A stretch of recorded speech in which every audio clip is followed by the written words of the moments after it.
یہ احسان ہے مولویوں کا کہ جو ہمارے ماں باپ کا نکاح پڑھا ہے وہ مولوی ہے، جو ہمارے کان میں اذان دے وہ مولوی ہے، ہمارے مرنے کے بعد ہماری نماز جنازہ پڑھائے مولوی ہے، اور ہم اس کی بے عزتی کرتے ہیں، ان کی توہین کرتے ہیں، ان کی بے ادبی کرتے ہیں۔ فرمایا گیا علماء کی توہین کرنے والا، صحیح العقیدہ علماء کی توہین کرنے والا جب مرے گا تو مرتے وقت اس کی زبان پہ کلمہ جاری نہیں ہوگا۔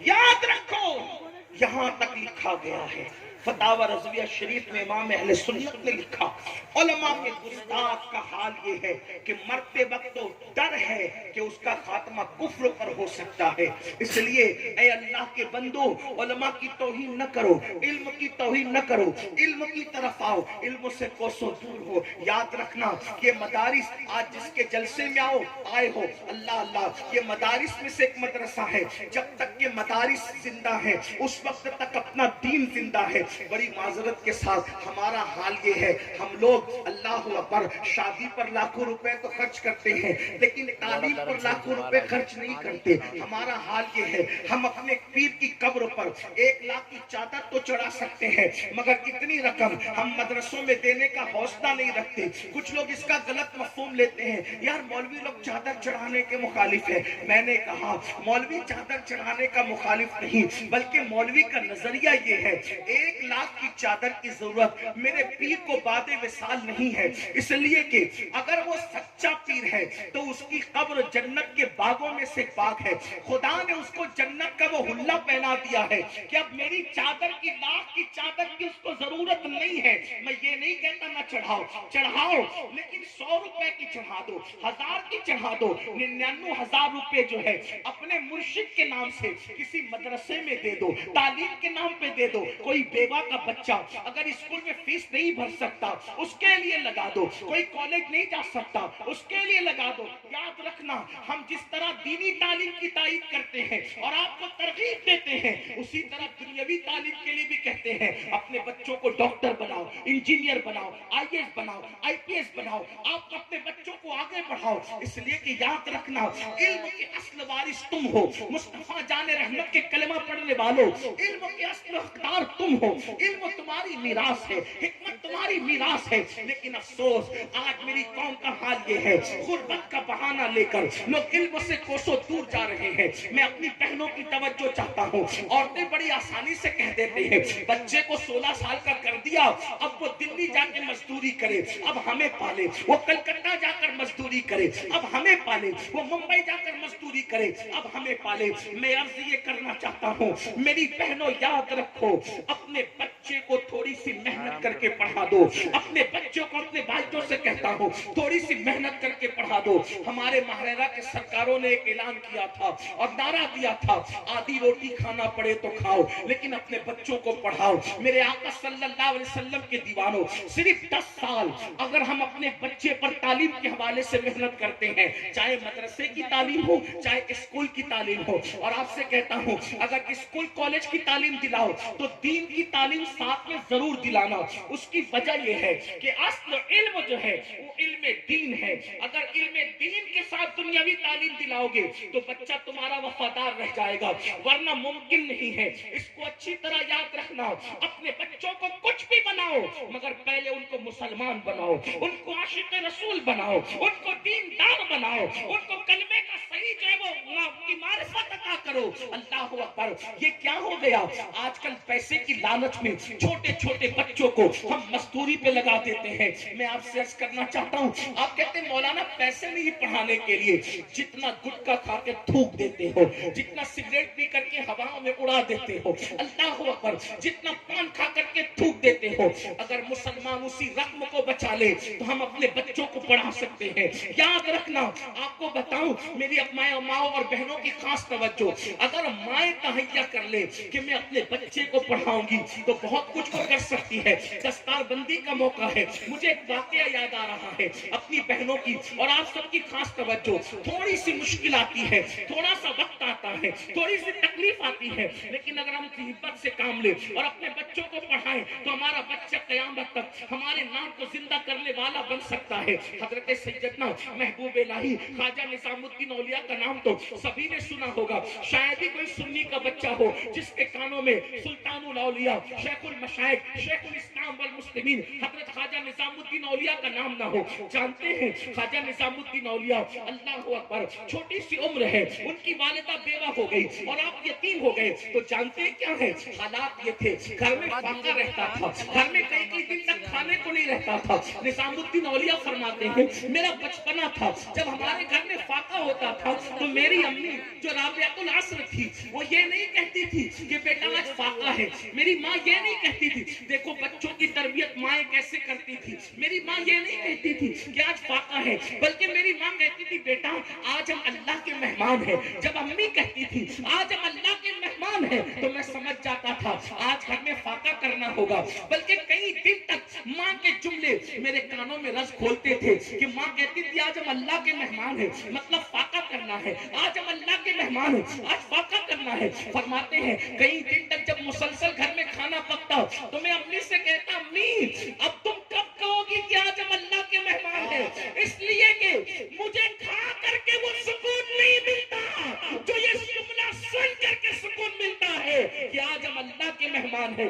جانتے ہیں اللہ اکبر جب قدوری تک کے حضرت محبوب الہی کو ان کے استاد نے پڑھا دیا تو اس دور کے حساب سے استاد نے کہا بیٹا اب تمہیں تمہاری دستار کرنی ہوگی, تمہاری دستار کرنی ہوگی, اس لیے کہ میں تمہیں جتنا پڑھا سکتا تھا پڑھا چکا, اب تمہاری دستار کرنی ہوگی. استاد سے پوچھا استاد یہ دستار کا پروگرام کیسے ہوگا؟ تو کہا تمہیں امامہ لانا پڑے گا اور جو علماء مشائخ آئیں گے ان کی تمہیں دعوت کرنی پڑے گی. گھر گئے اور جا کے کہا امی استاد کہتے ہیں کہ دستار بندی کے موقع پر علماء مشائخ کی دعوت ہوگی اور ان کے ہاتھوں سے دستار باندھی جائے گی. تو ماں نے کہا کب ہوگی دستار؟ امی فلاں دن ہوگی. تو کہا تمہارے استاد سے مہلت لے لو بیٹا, اس لیے کہ ہمارے پاس دستار خریدنے کے لیے بھی پیسے نہیں ہے. تو میں ایک کام کروں گی, دن میں اپنا جو کام کرتی ہوں محنت مزدوری وہ کروں گی اور رات کے وقت ٹائم نکال کر تمہاری دستار اپنے ہاتھ سے بن لیا کروں گی اور تمہاری دستار اپنے ہاتھ سے بناؤں گی. اور پھر جو ہے استاد سے ٹائم لے لو. جب استاد نے یہ سنا تو کہا امی سے کہہ دینا دستار کا انتظام وہ کر لے, علماء مشائخ کی دعوت کا انتظام میں خود کر لوں گا. اور اس کے بعد ماں نے اپنے ہاتھوں سے چاند کی روشنی میں رات بھر جگ کر محبوب الہی کی دستار تیار کی. اور جب دستار تیار ہوئی اور آپ کے سر پہ باندھی گئی تو جب دستار بندھ رہی تھی تو باندھنے والے استاد کے قدم محبوب الہی نے چوما تو اس وقت ایک منصوب وہاں موجود تھے. وہ فرما رہے تھے لوگ آج اس کو قدوری پڑھنے والا بچہ دیکھ رہے ہیں لیکن میں اس کو محبوب الہی کی شکل میں دیکھ رہا ہوں. آپ اندازہ فرمائے ماؤں کی محنت بچوں کو کتنا آگے بڑھاتی ہے. مگر افسوس آج کی مائیں تو صرف میک اپ میں مصروف ہے, آج کی مائیں تو اچھے لباس کی شوقین ہے, آج کی مائیں تو زیورات کی شوقین ہے. اے خاتون جنت کی کنیزوں یاد رکھو ماں کو سیریل کی اداکارہ کی نقل کرنے سے نسلیں نہیں سورے گی. خدا کی سب کی قسم آج بھی مسلمان سے لے کے کافر تک, اللہ اکبر, مشرق سے لے کے مغرب تک جب بھی کوئی کربلا کا مطالعہ کرتا ہے تو کربلا کا مطالعہ کر کے ہر انسان حیران رہتا ہے آخر کوئی کیسے ہو سکتا ہے جو خدا کی محبت میں وطن بھی چھوڑ دے, خدا کی محبت میں گھر بھی چھوڑ دے, خدا کی محبت میں تبتے ہوئے ریگزار پہ آ جائے, علی اصغر جیسا 6 مہینے کا لال لٹا دے, علی اکبر جیسا 18 سال کا جوان لٹا دے, پورا کے پورا کمبا لٹا کر کے, پورا کنبا لٹا کر کے آخری میں سر سجدے میں رکھ کر یار سے کہے اب بتا کہ تو راضی ہے یا نہیں. ایسی قربانی دینے والا پشت زمین نے اور جسم فلک نے نہیں دیکھا. دنیا حیران ہے لیکن جب دنیا حسین اعظم کو دیکھ کے حیران ہوتی ہے تو کہیں سے آواز آتی ہے حسین ایسے نہ ہوتے اگر ان کو فاطمہ جیسی ماں کی تربیت نصیب. نعرہ تکبیر, نعرہ رسالت, اصلاح معاشرہ کانفرنس, آل رسول اولاد غوث اعظم. ماں کی کسی کو حسین بناتی ہے شہید کربلا، ماں کسی کو غوث اعظم بناتی ہے، ماں کسی کو غریب نواز بناتی ہے، ماں کسی کو محبوب الہی بناتی ہے، ماں کسی کو فرید الدین گنج شکر بناتی ہے۔ یہ ماں کا کردار ہے۔ ماں کسی کو سلطان العارفین بایزید بستامی بناتی ہے۔ آپ سے پوچھنا چاہتا ہوں، یہ ماں کا کردار ہے۔ اللہ اللہ، کسی کہنے والے نے کہا تھا آج بھی ہو سکتا ہے عیسیٰ سا بیٹا پیدا، لیکن میں اس میں تھوڑی ترمیم کرتا ہوں، ہم نبی کی مثلیت کے قائل نہیں ہیں، اس لیے کہتا ہوں آج بھی ہو سکتا ہے عیسیٰ کا پرتو پیدا، آج بھی ہو سکتا ہے عیسیٰ کا پرتو پیدا۔ ماں کی گود ہی ملتی نہیں مریم کی طرح، اگر آج بھی ماں کی گود مثل مریم ہو جائے تو لوگ عیسیٰ تو نہیں بلکہ پرتوے عیسیٰ بن کر پیدا ہوں گے۔ آج بھی ماں کی گود اگر سیدہ فاطمہ کا کردار لے لے، فاطمہ الزہرا کا کیریکٹر لے لے، انشاءاللہ وہ غلام حسین بن کر ضرور پیدا ہوں گے۔ تو عرض یہ کر رہا تھا، علم کی وجہ سے خوف خدا پیدا ہوتا ہے، اور جب خوف خدا ہوگا تو انشاءاللہ گناہوں سے چھٹکارا ملے گا۔ علم کو عام کرنا ہوگا، علم کو آگے بڑھانا ہوگا، جہالت کی وادیوں سے نکلنا ہوگا۔ اگر دنیا کی دوسری قوموں کے سامنے کندھے سے کندھا لگا کے کھڑا ہونا ہے، علم کو عام کرنا ہوگا، علم کے راستے پر چلنا ہوگا۔ یاد رکھو، ہزاروں سال کے تسبیح کرنے والے، ہزاروں سال کے سجدہ کرنے والے فرشتے اگر کسی آدم کے سامنے جھکے ہیں تو صرف علم کی بنیاد پر جھکے ہیں، ورنہ آدم علیہ السلام نے تو اس وقت تک ایک مرتبہ بھی سجدہ نہیں کیا تھا۔ جس نے خود ایک بار بھی سجدہ نہ کیا ہو، اگر وہ مسجود بن رہا ہے ملائکہ کا، تو وجہ کیا ہے؟ قرآن کہتا ہے وَعَلَّمَ آدَمَ الْأَسْمَاءَ كُلَّهَا ثُمَّ عَرَضَهُمْ عَلَى الْمَلَائِكَةِ فَقَالَ أَنبِئُونِي بِأَسْمَاءِ هَؤُلَاءِ إِن كُنتُمْ صَادِقِينَ۔ اللہ اکبر! علم آدم کے سامنے فرشتوں نے سر جھکا کر کے یہ بتا دیا تھا، اگر قوموں کو قدموں میں جھکانا ہے تو ان سے زیادہ آپ کو علم حاصل کرنا پڑے گا۔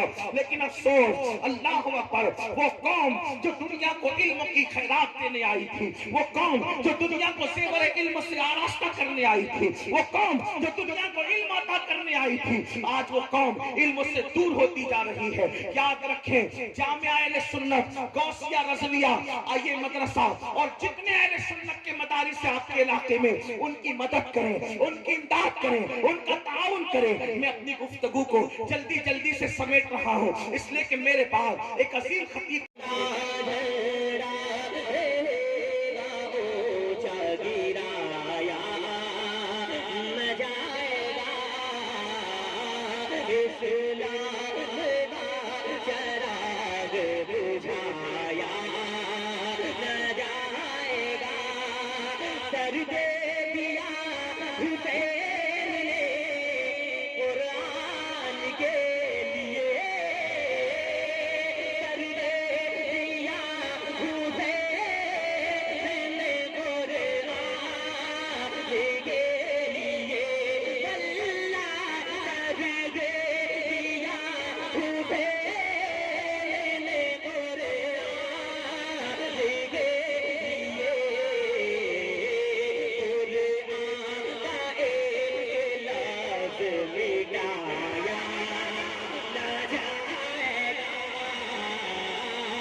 آپ لوگ بیٹھ جائیے۔